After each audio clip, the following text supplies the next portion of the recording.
এই পাশে কিন্তু যথেষ্ট পরিমাণ জায়গা আছে, কিন্তু এদের মানে কোনোই নাই রাস্তার মধ্যে সিএনজিকে তাহলে এনে এনে সিএনজি তোলা জায়গা।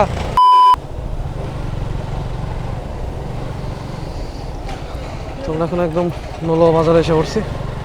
সামনে নোলা বাজারে চৌরাস্তা, ওই দিক থেকে একদম সোজা পশ্চিমে পাহাড়গঞ্জ রোডে যে বিমান বাহিনী ঘাটে আছে ওইটা, ওই দিকেই যাবো এখন। ওইখান থেকে সরাসরি একদম বাড়িতে।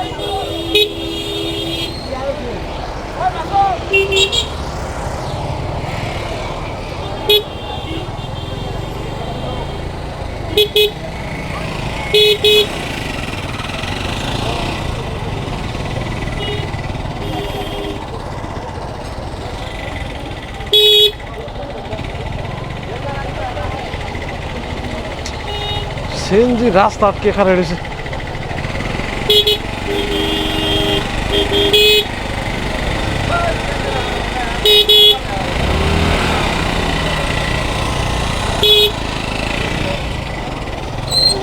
রাস্তার মধ্যে সিএনজিকে তাহলে এনে এনে সিএনজি তোলা জায়গা, সিএনজি লোক তোলা জায়গা এনে।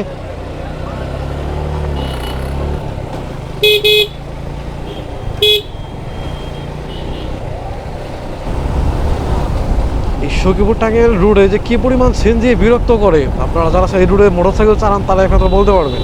একদম তার একদম রাস্তার যে সাদা লাইন আছে এই লাইনের মাঝখান দিয়ে যাবো একদম, আপনি হর্ন দিলেও মনে করেন চলতে চায় না। দেখেন আমি আপনাদের একটা এক্সাম্পল দেখাই।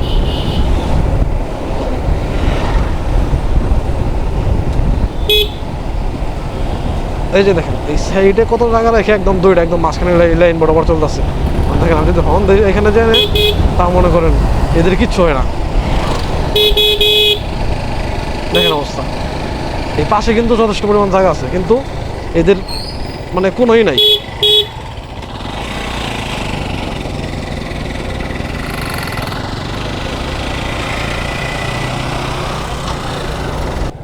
এই সখীপুর টাঙ্গাইল রুট কিংবা নৌলোয়া টাঙ্গাইল রুটে ওরকম সিএনজি ছিল না। যখন এই নৌলোয়া টু টাঙ্গাইলের যে বাস আসছিল ওই বাস যখনই বন্ধ হয়ে গেছে তখনই মনে করেন এই সিএনজিওয়ালারা একদম পেয়ে বসছি।